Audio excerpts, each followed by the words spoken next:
આપણે ફટાફટ આમનો ઇન્ટરવ્યુ લઈ લઈએ એટલે આપણે અહીંયાથી નીકળી જવાય. હા કિશન, તું આ સાઈડ આપી અહીંયા. રૂપ, કિશનનો પેસ બરાબર આવે છે ને? હા, બધું તમે જે ગોઠવ્યું હતું એ પ્રમાણે જ છે. હા okay Kishan, ready? Okay, camera rolling and action. તો કિશન, તું મને એમ કે ખેતીની શરૂઆત ક્યારે થાય છે?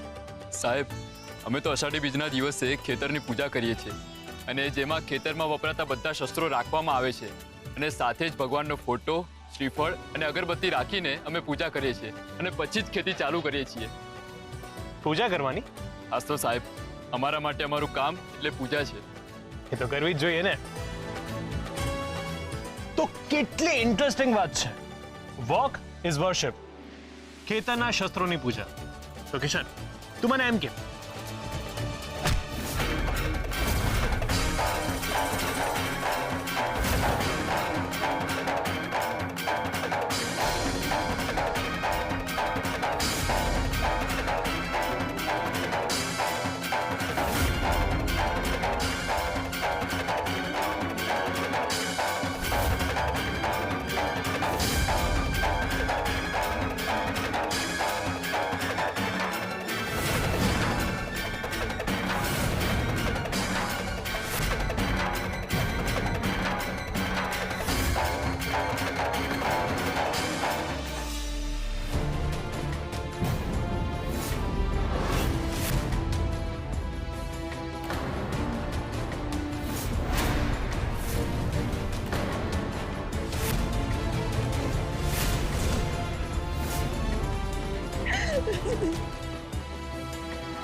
આ તો અનાય તારી રીંગ છે. ના ના ના,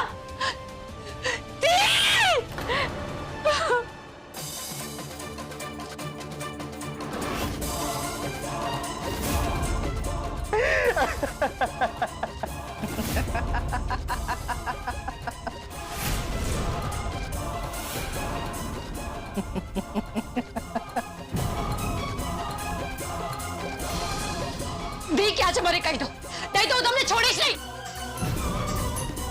હિન્દુ આંટે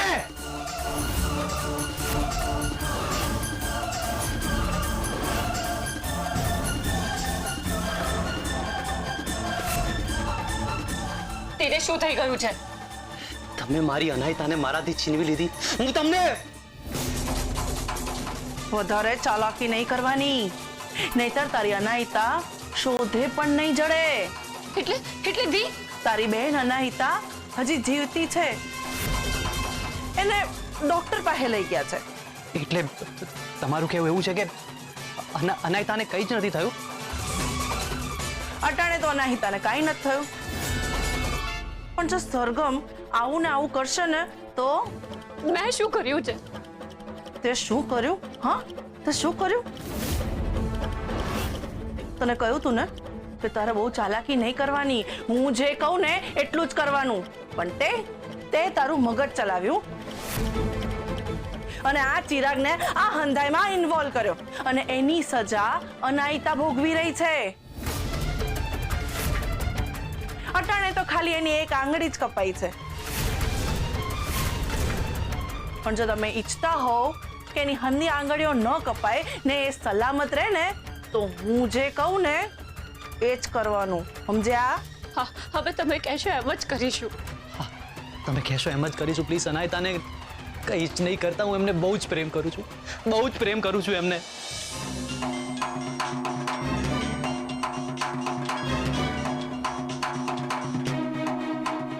ક્યાં છો તમે ઇન્દુબેન? હું તો હું તો બહાર છું. તમે જો કુંદન નિવાસમાં રહેતા હો તો તમારે એના નિયમોનું પાલન કરવું પડે. હા તો હું કરું જ છું ને. ક્યાં કર્યું? મને જાણ કર્યા વગર બહાર જતા રહ્યા તમે. અરે એ તો હું મીરાબેનને રસોઈમાં મદદ કરતી હતી, શાક સમારવામાં, અને એમાં જરીક મારી આંગળી કપાઈ ગઈ એટલે ડોક્ટર પાસે આવી છું. હવે કેમ છે તમને? અટાણે તો સારું છે. જરીક નાનકડો ઘસરકો જ પડ્યો તો. ઠીક છે, તમારું કામ છે મારે, એટલે વહેલા આવી જજો. હા હા આવી જઈશ. હો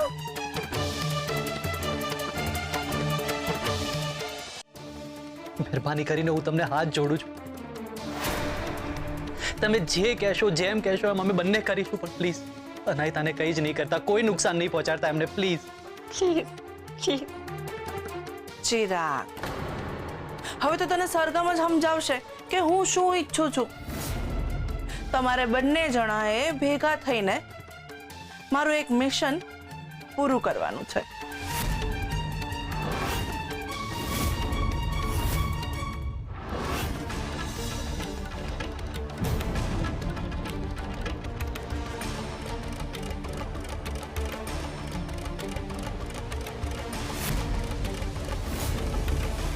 કહ્યું હતું ને, પ્લીઝ અમને લોકોને છોડી દો, પ્લીઝ પ્લીઝ.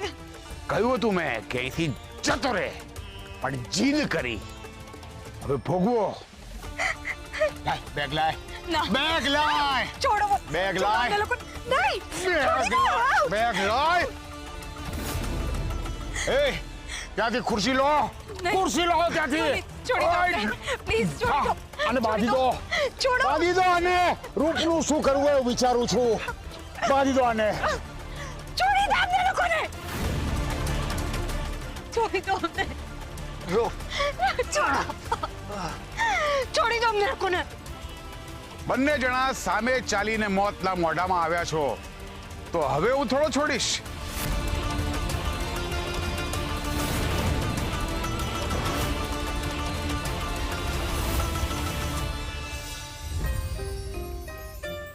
હાલો.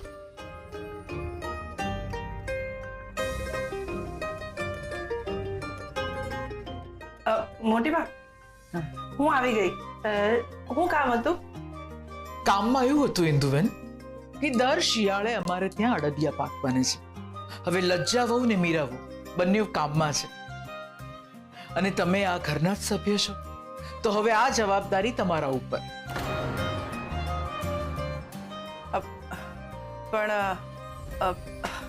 મોટી બા, મને તો અડદિયા બનાવતા આવડતા જ નથી. તો એમાં શું થઈ ગયું? આમે ક્યાં કોઈ શીખીને આવ્યું છે? હું છું ને, હું તમને મદદ પણ કરીશ અને તમને શીખવાડીશ પણ ખરી. હા, આ લિસ્ટ લો, કનુભાઈને ત્યાંથી આ બધી સામગ્રી તમે લઈ આવો ખાલી.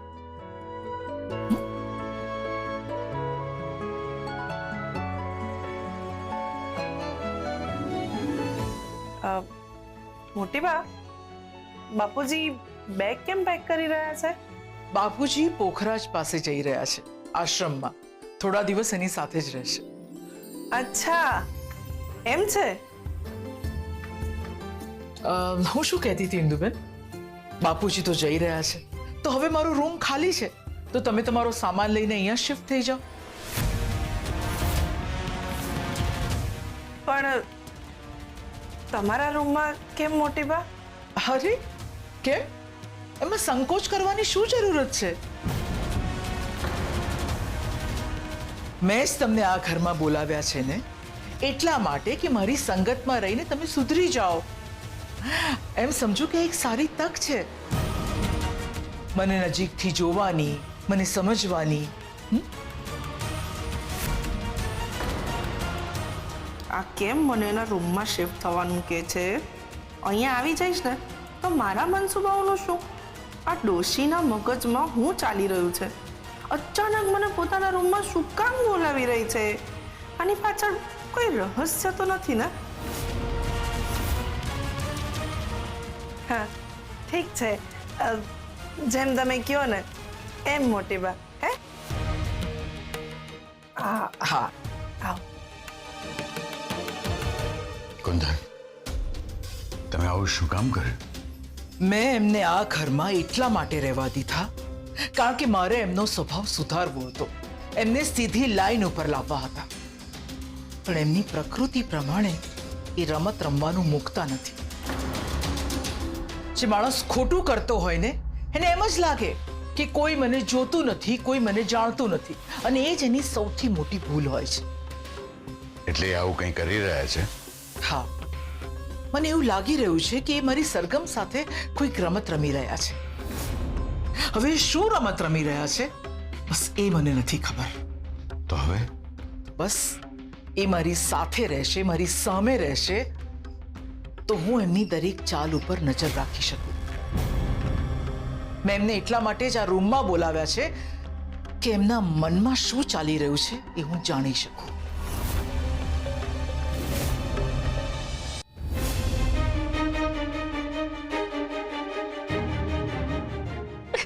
સરગમ સરગમ હિંમત રાખ.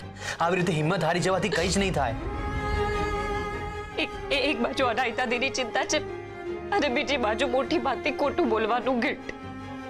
તારી વાત તો સાચી. આપણે ક્યારે મોટી બાને નથી છેતરે કે ક્યારે એમનાથી ખોટું નથી બોલ્યા. ત્યારે પરિસ્થિતિ એવી આવી ગઈ છે ને કે જેમ ઇન્દુ આંટી કહે છે એમ જ આપણે કરવું પડશે, તો જ આપણે અનાયતા સુધી પહોંચી શકીશું. નહીતર ના ના, આપણે દીને કંઈ જ નહીં થવા દઈએ. હા, પણ તમને શું લાગે છે આપણે મોટી બાને આ બધું કહેવું જોઈએ? નહીં નહીં નહીં, મને એવું લાગી રહ્યું છે કે જો અત્યારે આપણે મોટી બાને કહીશું, ઇન્દુ આંટીને સહેજ પણ અણસાર જશે ને તો અનાયતા માટે જોખમ ઊભું થઈ જશે. એટલે આપણે થોડા દિવસો પછી કહેવું જોઈએ. ચિરાગ,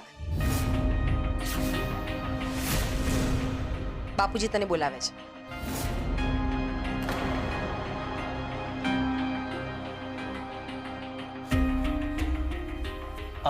હા, હું આવું.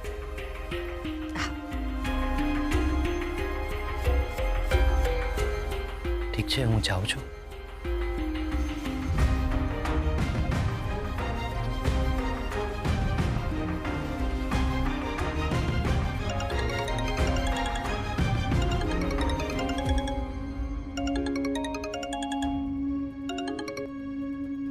તમે મને શું કામ ફોન કરી રહ્યા છો?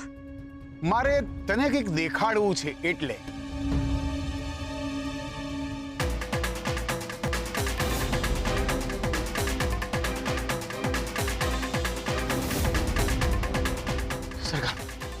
છોડો, છોડી દો એમને. એમ થોડી છોડી દઈશ. તે મને જેલ ભેગો કર્યો તો ને, હવે હું તારા ધ્વરિતને સ્વર્ગ ભેગો નર્ક ભેગો કરી દઈશ. ખબરદાર જેમને હાથ પણ લગાડ્યો છે તો. તું કાંઈ જ નહીં કરી શકે. છેલ્લી વાર આ લોકોને જોઈ લે, કારણ કે હવે લોકો તને જોવા નહીં મળે. હલો હલો,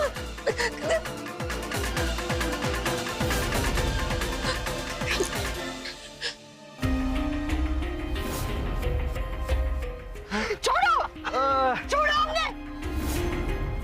તો શરૂ કરીએ. સૌથી પહેલા નાનાથી શરૂઆત. નહીં!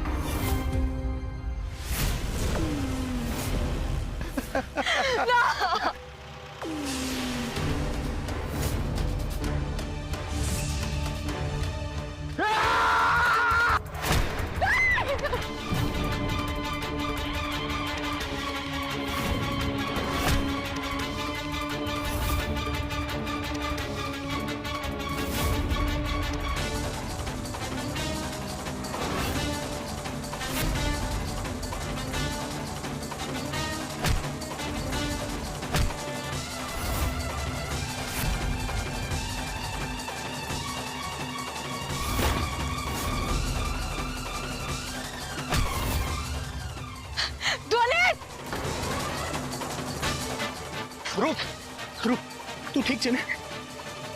ચાલ અહીંયાથી.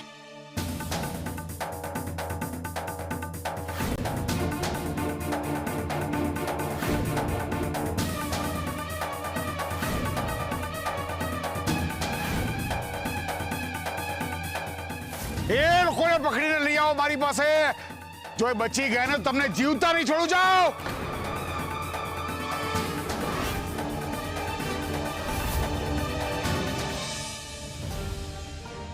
ચિરાગ, આ કામ કાલે થઈ જવું જોઈએ. હા બાપુજી. આ હીરા વેલજીભાઈને પહોંચાડવાના છે, ભૂલતો નહીં.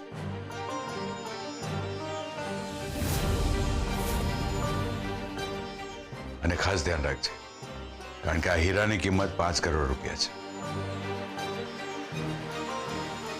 5 કરોડના હીરા? જો આ પેકેટ મારા હાથ લાગી ગયું તો પછી મારે જે પૈસા ચૂકવવાના છે એ ચૂકવાઈ જશે, અને તો પણ મારી પાસે ઘણા રૂપિયા બચશે. અરે અયાન, કેમ બહાર ઊભો છે બેટા? અંદર આવ. બાપુજી જાય છે ને એટલે હું એમને પગે લાગવા આવ્યો છું. અંદર આવ. બધું પેક કરી લીધું તમે. આ સ્વેટર ભૂલી ગયા હતા પેક કરવાનું. બાપુજી,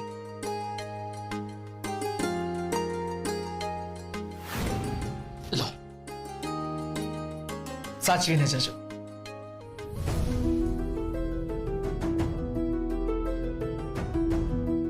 ચિરાગ, તું કયા વિચારમાં ખોવાઈ ગયો? તારે પણ જવું છે બાપુજી સાથે?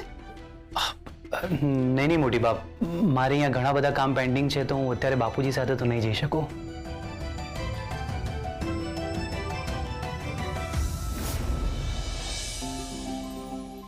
અરે વાહ, ગાજરનો હલવો ચિરાગ માટે સ્પેશિયલ બનાવ્યો છે. મારા ચિરાગને બહુ ભાવે છે ને. લજ્જા ભાભી, તમારા હાથનો ગાજરનો હલવો ખાલી ચિરાગને જ નહીં, અમને બધાને બહુ ભાવે છે. હા તો તુંય ખાજે ને ગાંડી. શિયાળો શરૂ થઈ જાય ને લજ્જા ભાભી, એટલે ગાજરનો હલવો, ગુંદર પાક, અડદિયા પાક, ખજૂર પાક, આ બધું બનાવવાનું શરૂ થઈ જાય છે નહીં? હા, પણ આ વખતે ઘરના અડદિયા પાક ખાવા જેવા નહીં હોય. કેમ આમ બોલો છો? કારણ કે આ વખતે મોટી બાએ આ કામ ઇન્દુબેનને સોંપ્યું છે. શું? ચિંતા ના કરો લજ્જા વહુ, એકલા ઇન્દુબેન નથી બનાવવાના, હું એમને મદદ કરવાની છું. એટલે દર શિયાળે જેવા અડદિયા બને છે ને, બિલકુલ એવા જ બનશે, ને તમે નિરાતે ખાઈ પણ શકશો. નાના મોટી બા, હું એવું નથી કહેતી. હું તો એમ કહેતી હતી કે બહારના તો અંતે બહારના જ હોય છે ને. એમને ઘરની વસ્તુમાં ઇન્વોલ્વ કરવાની ક્યાં જરૂર છે? લજ્જા વહુ, ઇન્દુબેનને આપણે સુધારવાના છે, એટલે દરેકે દરેક વસ્તુમાં એમને સાથે રાખવા બહુ જરૂરી છે. કારણ કે જેને આદત પડી હોય ને એ ના જાય. એમની પ્રકૃતિ પ્રમાણે એ રમત રમી રહ્યા છે. મને લાગે છે કે કોઈક ને કોઈક રીતે સરગમને હેરાન કરી રહ્યા છે. એવું તે શું છે? એ જ તો જાણવાનું છે. સરગમ મૂંઝવણમાં છે, એટલે બોલી નથી શકતી. મારે ઇન્દુબેનને સુધારવાના પણ છે, અને એ શું કરે છે એ પણ જાણવું છે. એટલે મેં નક્કી કર્યું છે કે હું એમના પર નજર રાખીશ, અને એના માટે એમને સાથે ને સાથે રાખવા બહુ જ જરૂરી છે. સાચી વાત છે મોટી બા, ઇન્દુબેન પર એકદમ ભરોસો કરવો યોગ્ય નથી. આ જે તમે કરી રહ્યા છો ને એ યોગ્ય કરી રહ્યા છો. મોટી બા, મારી રોનકભાઈ સાથે વાત થઈ હતી. પેલા જમીન અને મકાનની દલાલી કરે છે ને એમની સાથે. એમણે કહ્યું કે પ્રહલાદનગરમાં એક મોટો પ્લોટ છે. હમણાં એની રકમ પણ બહુ ઓછી છે, 5 કરોડમાં આપવાનો છે. આપણે એ પ્લોટ ખરીદી લઈએ તો ચિરાગ માટે મોટો શોરૂમ બનાવી શકીએ ને. હમણાં પ્લોટમાં પૈસા નાખવા જેવા નથી, અને પ્રહલાદનગરમાં આપણી ઓલરેડી એક દુકાન તો છે જ ને, તે બીજી દુકાન ખોલવાનો તો પ્રશ્ન જ નથી આવતો. અને આ બધા નિર્ણયો બાપુજી લે છે, તો આ બધી ચર્ચાઓ આપણે એમની સાથે કરવી જોઈએ. એટલે હમણાં તમે આ વિચાર મૂકી દો લજ્જાબુ. અરે વાહ,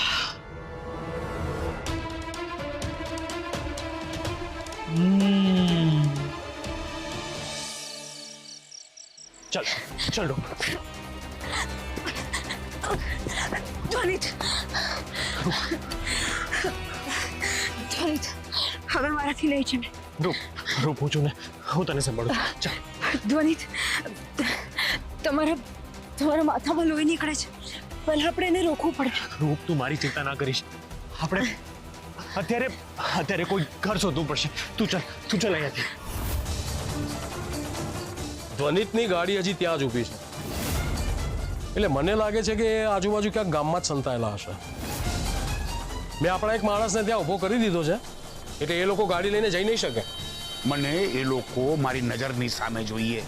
મેં આપણા બીજા માણસોને પણ કામે લગાડી દીધા છે, અને થોડી જ વારમાં એ તમારી સામે હશે. મારી પાસે એ લોકોના ફોટા હતા, અને મેં આપણા બધા માણસોને એ ફોટા આપી દીધા છે, જેથી એ લોકો ધ્વનિત અને રૂપને ઓળખી શકે. એ લોકો નહીં પકડાય ને ત્યાં સુધી મને ચેન નહીં પડે.